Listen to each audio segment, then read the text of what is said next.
पूजा करूंगा। तीसरी प्रतिज्ञा, मैं गौरी गणपति आदि हिंदू धर्म के किसी भी देवी देवता को नहीं मानूंगा और ना ही उनकी कभी पूजा करूंगा।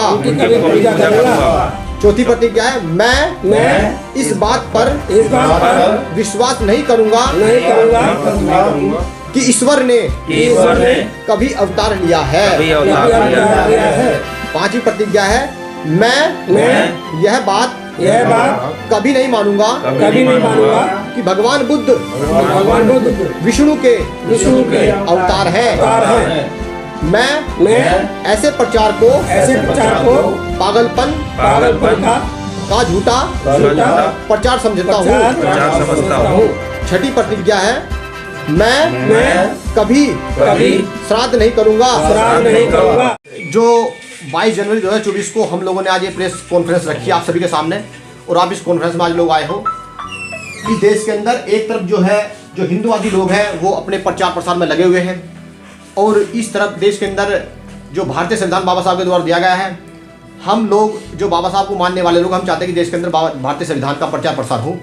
इसलिए आप लोगों तक भारतीय संविधान क्या कहता है इसके बारे में हम आपको बताने के लिए यहाँ पर आज कॉन्फ्रेंस की है हम लोगों ने।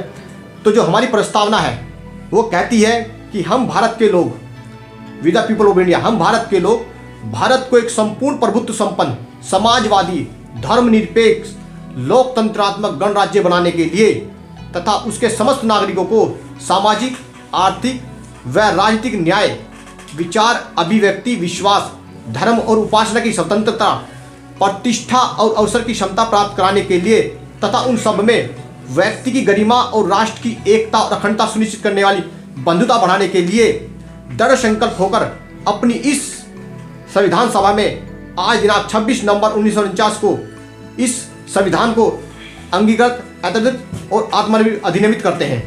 इस संविधान के अंतर्गत इसमें मेन जो चीज आते हैं, अगर आप देखोगे, एक तो इसमें सेकुलर वर्ड आता है, इसे इंग्लिश में बोलते हैं सेकुलर, हिंदी में बोलते हैं धर्मनिरपेक्ष। इंडिया इज द, जो इंडिया हमारा है वो उसका कोई स्टेट नहीं है, वो उसका कोई रिलीजियस नहीं है। जो भारत है हमारा वो सेकुलर कंट्री है, इसका कोई धर्म नहीं है। जिस समय मौजूदा इस समय देश के प्रधानमंत्री, मुख्यमंत्री एक स्पेशल धर्म को बढ़ाने के लिए, विशेष धर्म को बढ़ाने के लिए प्रचार प्रसार में लगे हुए, वो पूर्णतः असंवैधानिक है। क्योंकि अगर कोई देश का नागरिक संवैधानिक पद पर बैठा है तो उसके लिए सब धर्मों के लोग समान हैं। उसी प्रकार से देश के अंदर प्रियम्बल के एक शब्द है समाजवाद, समाजवादी से बोलते हैं सोशलिज्म। समाजवाद की डेफिनेशन ये होती है कि जितने भी सोर्स ऑफ इनकम देश के होंगे उन पर कंट्रोल होगा गवर्नमेंट का, वो प्राइवेट बंदे के नहीं होंगे।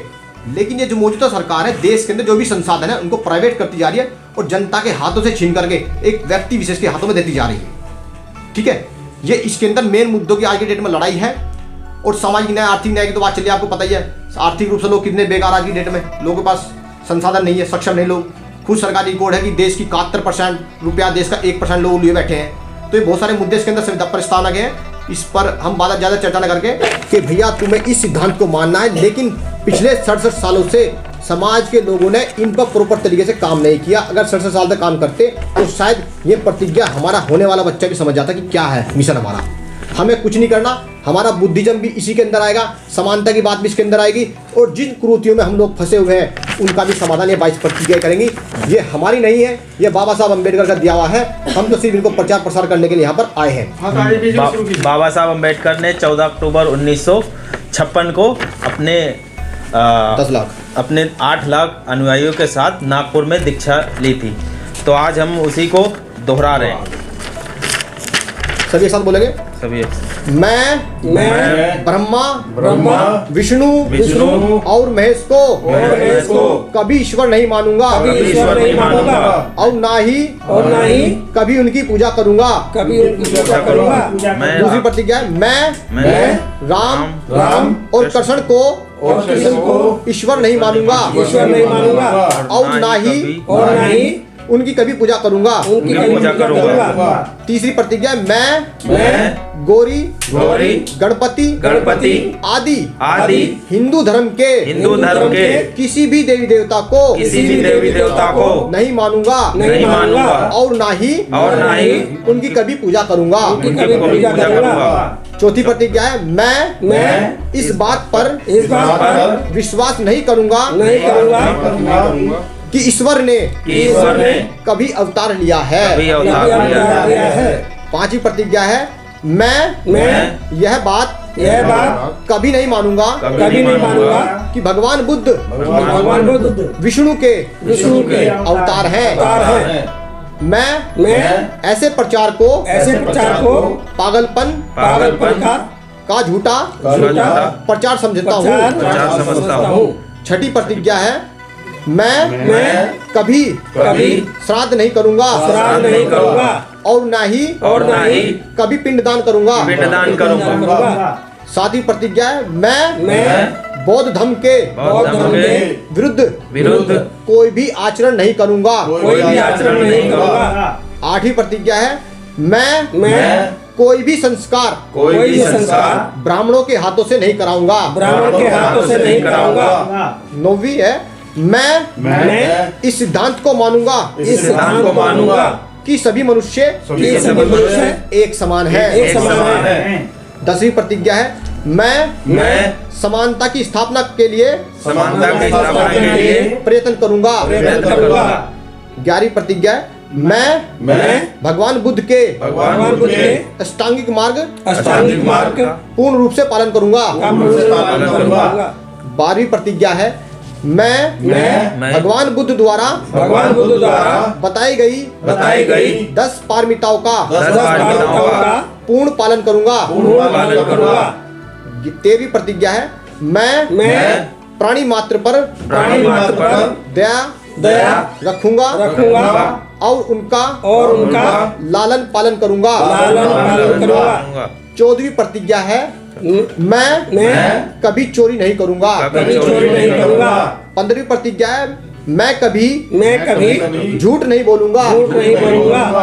16वीं प्रतिज्ञा है मैं कभी व्यभिचार नहीं करूंगा। 17वीं प्रतिज्ञा है मैं कभी शराब नहीं पीऊंगा।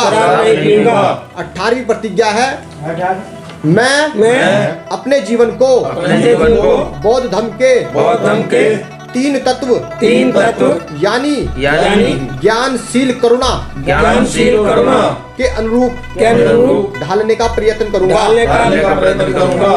19वीं प्रतिज्ञा है मैं मनुष्य मात्र के उत्कर्ष के लिए हानिकारक और मनुष्य मात्र को असमान और नीच मानने वाले अपने पुराने हिंदू धर्म को पूरी तरह से त्याग करता हूँ और बौद्ध धर्म को स्वीकार करता हूँ। 20वीं प्रतिज्ञा है मैं पूर्ण रूप से विश्वास करता हूँ कि बौद्ध धर्म ही सद्धर्म है। 21वीं प्रतिज्ञा है मैं यह मानता हूँ कि मेरा नया जन्म हो रहा है। 22वीं प्रतिज्ञा है मैं यह पवित्र प्रतिज्ञा करता हूँ कि आज से मैं बौद्ध धर्म की शिक्षाओं के अनुसार ही आचरण करूंगा।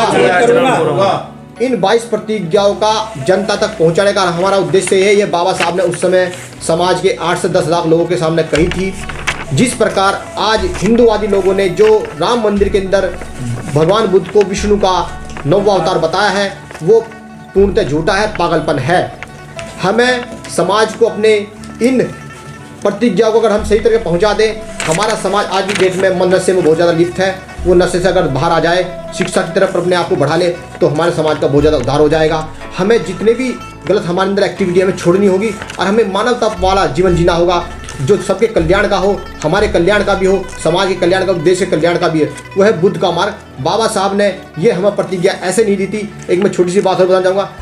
आज हम जब छोटी छोटी बातों पे इस धर्म की उस धर्म के परिवर्तित करने की बात करते हैं, लेकिन बाबा साहब अम्बेडकर ने 1935 में घोषणा की थी कि मैं हिंदू धर्म में पैदा जरूर हुआ, वो मेरे बस की बात नहीं थी, लेकिन मैं हिंदू धर्म में मनुआ नहीं, ये मेरे बस की बात है। बाबा साहब ने इस बात को ध्यान में रखते हुए देश के अंदर 21 साल तक सभी धर्मों का अध्ययन किया, चाहे कोई सा धर्म हो, सिख धर्म हो, क्रिश्चियन धर्म, मुस्लिम धर्म हो, हिंदू धर्म हो, सभी धर्मों का ग्रंथों का अध्ययन करने के बाद में बाबा साहब अम्बेडकर ने भगवान बुद्ध का मार्ग हमें दिया है।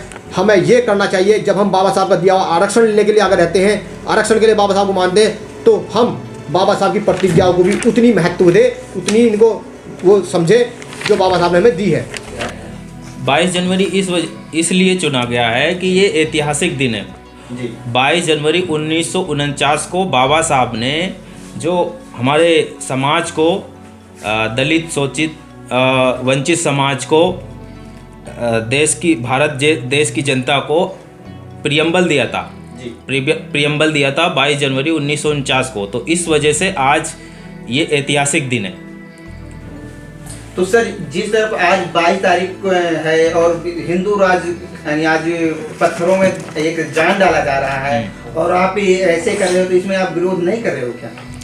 नहीं, ये देखिए, अनुच्छेद, भारतीय संविधान का अनुच्छेद 51A(H) ये कहता है कि क्या बोलते हैं, यहाँ की जनता को साइंटिफिक टेम्परामेंट होना चाहिए, हाँ, मानव कल्याण के लिए होना चाहिए और ज्ञानार्जन के लिए होना चाहिए। इस तरीके का प्रयास करना चाहिए, जो कि मोदी सरकार ये बहुत ही, मतलब इसका सारी विफलता, ये सारी संविधान की मूल भावनाओं को वो ख़त्म करना चाहती है। जो आज ये प्रोग्राम हो, कोई भी प्रधानमंत्री, ऐसा संविधान में नहीं लिखा है कि कोई भी प्रधानमंत्री क्या बोलते हैं, ये धर्म की बात करेगा। ये हमारा देश सेकुलर देश है, धर्मनिरपेक्ष देश है। जो ये कर रहे हैं, तो ये यानी कि फिर ये साबित होता है कि ये संविधान के विरुद्ध काम कर रहे हैं। आप इस वीडियो के बारे में अपनी राय अवश्य दें तथा वीडियो को लाइक, शेयर और कमेंट्स साथ साथ चैनल को सब्सक्राइब करना न भूलें। धन्यवाद।